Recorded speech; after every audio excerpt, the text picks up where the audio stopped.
Allora, voglio sentire anche cosa ne pensa Massimo Cestaros, PCGL, relativamente agli esiti. Bene o non bene? Come li valutate, a prescindere da?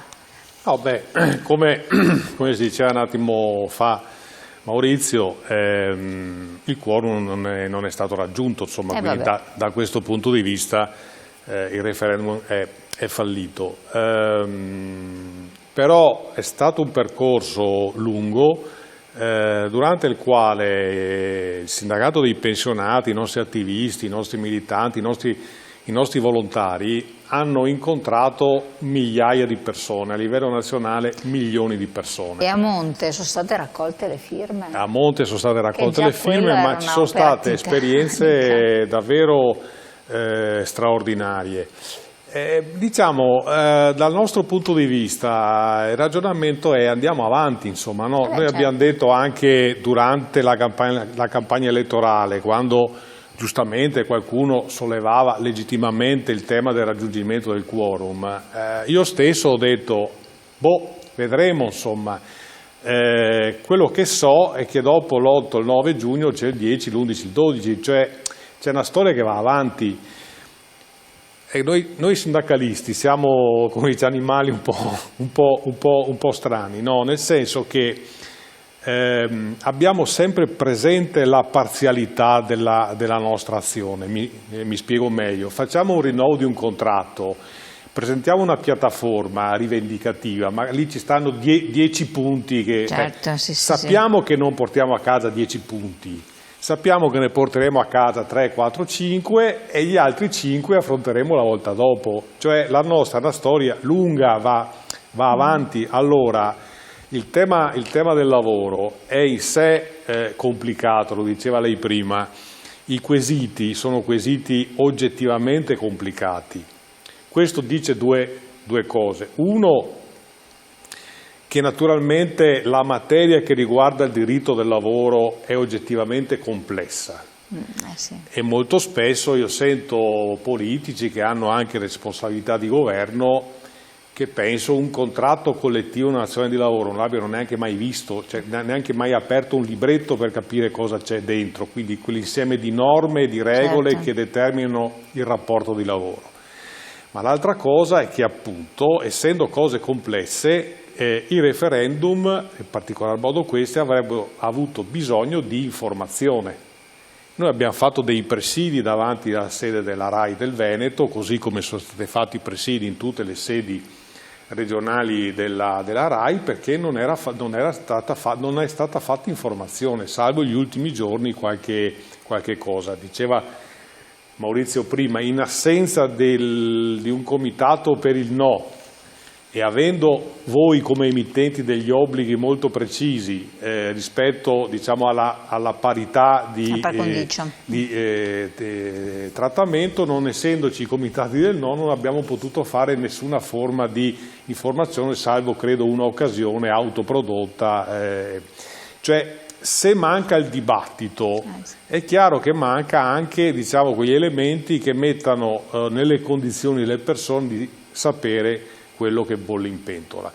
Per noi è una storia che va avanti proprio perché in questi mesi abbiamo, me lo faccia dire, stabilito un patto con quelli che poi si sono recati a votare e quel patto implica un'azione di responsabilità da parte nostra che continua, in particolar modo da parte dello SPI e quindi del sindacato dei pensionati, perché l'abbiamo detto fino alla nausea, cioè le condizioni materiali delle persone che lavorano sono la condizione per la quale le pensioni saranno delle pensioni buone, perché se il lavoro è saltuario, precario, intermittente e povero, le pensioni saranno pensioni povere.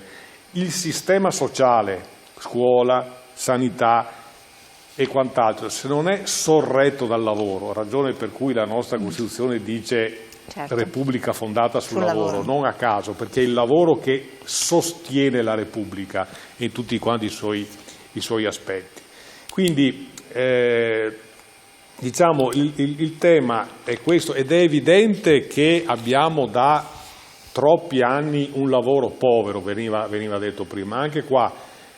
Beh, adesso è a livello, finalmente riconosciuto a livello nazionale che l'Italia è un paese con il lavoro più povero in assoluto. Assolutamente sì, però anche qua bisogna essere chiari, lo dico per quelli diciamo un po' più giovani. Quando c'era la lira, per tenere la competitività internazionale, l'Italia svalutava la lira, con un effetto pesante dal punto di vista dell'inflazione, eccetera. Però c'era la scala mobile. Svalutava la lira. Con l'euro l'Italia non può svalutare l'euro e quindi si è svalutato il lavoro. Ma lì è stato fatto deliberatamente, lo ha messo anche chi l'ha fatto, chi l'ha attuato, l'ha messo pubblicamente. Ma chi adesso dice ma il lavoro è povero, allora proviamo a fare dei ragionamenti per capire quali sono le condizioni del nostro sistema produttivo. Guardiamo che fine hanno fatto le grandissime aziende di questo nostro paese, l'Alitalia, la Telecom, la Fiat, cioè quando mancano investimenti pubblici e privati su innovazione di prodotto e di processo, quello che risulta è che l'economia e il lavoro di questo paese rischia di essere messo ai margini. Quindi è inutile che ci si stupisca del fatto che il lavoro è povero, perché mi verrebbe da dire, non è che da 30 anni a sta parte tutti i sindacalisti sono tutti quanti stupidi, insomma, no? Nel senso che comunque questa è una condizione che sfida la statistica. Sì, però la cosa che lascia abbastanza interdetti è che ci sono stati anni di una buona produttività, di alta remunerazione da parte delle aziende, e anche le aziende piccole hanno fatto cassa. Cioè, ci sono stati dividendi che per certe realtà sono stati divisi, ma non c'è stato un pensiero più illuminato di dire aspetta che aumento la retribuzione anche ai miei collaboratori dipendenti in modo tale che questi, io dico sempre, siano in grado di comprare il tuo prodotto o servizio, perché il sistema fordista prevedeva faccio una cosa che tu puoi anche ma c'è anche altro, non solo appunto si è svalutato il lavoro. Se voi andate a guardare quanti contratti collettivi nazionali di lavoro sono registrati al CNEL, sono oltre 1000 contratti collettivi, oltre 1000 contratti collettivi nazionali di lavoro. Di questi 1000, meno di un terzo sono sottoscritti dai sindacati maggiormente rappresentativi, CGIL e CISUIL, circa 300. Gli altri... Sì, appunto meno. Gli altri sono sottoscritti da soggetti che sono i più diversi, a decine. Allora, una delle questioni che noi abbiamo posto è di avere una legge che definisca e che sancisca la rappresentatività sia dei sindacati che dei datori di lavoro, che sono quelli che hanno, in forza di una maggiore rappresentatività, potere negoziale. Certo, siamo un po' in chiusura. Sì. Quindi questo potrebbe aprire a dei lavori ulteriori. Magari delle trattative più che con il governo, che può essere sollecitato con Confindustria da parte del sindacato, chiedo a voi. Qual è la fase successiva, quindi in due parole? Allora, questo messaggio è importante. Non è che sia sparito col referendum il lavoro povero, la salute e la sicurezza, la precarietà e i licenziamenti. No, ma diceva anche ci sono tante cose che vengono... Quindi prosegue la nostra azione normale, sindacale, dentro i luoghi di lavoro, ma nel rapporto anche con chi? Sicuramente con le controparti, quindi con le associazioni datoriali, piccole e grandi che siano, per il rinnovo dei contratti nazionali. E i contratti nazionali non solo parlano di reddito, ma parlano anche di tutele e di salute e sicurezza. Sì. E però anche nei confronti a livello istituzionale, per esempio nei confronti anche con il governo, col Parlamento, con le forze, per fare in modo che i temi del lavoro diventino, i temi del lavoro e della sicurezza sul lavoro naturalmente, diventino come dire, temi anche importanti di discussione pubblica. Questo è il punto di fondo. Allora, se devo dire una cosa è questa: la ricchezza di discussione pubblica, anche con osservazioni di varia natura, alcune le riportava lei prima, con le persone dentro i luoghi di lavoro, ma anche nel territorio, è maturata in questo anno, dalla raccolta firme per il referendum ad oggi. È un patrimonio importante che ci permette ancora di più di dare voce al lavoro, perché questo è l'obiettivo. Poi facciamo il nostro mestiere dentro i luoghi di lavoro, la contrattazione ovviamente, eccetera. Però usiamo tutti gli strumenti, perché altrimenti se non facciamo uscire il lavoro dal cono d'ombra in cui è stato inserito, certo, negli ultimi 20 anni, no, anzi le condizioni arretrano sempre più. E questo è fondamentale.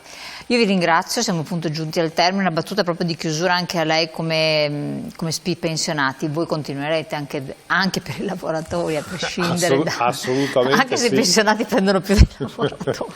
No, assolutamente sì. Poi tra l'altro abbiamo avuto dei momenti straordinari di rapporto con i giovani. Sì. Lei sa che insomma noi facciamo i campi della legalità, certo, abbiamo questo rapporto intenso con i giovani, con i quali abbiamo potuto approfondire un po' di cose, cioè seminiamo una coscienza civica e poi vedremo quello che succederà. Assolutamente.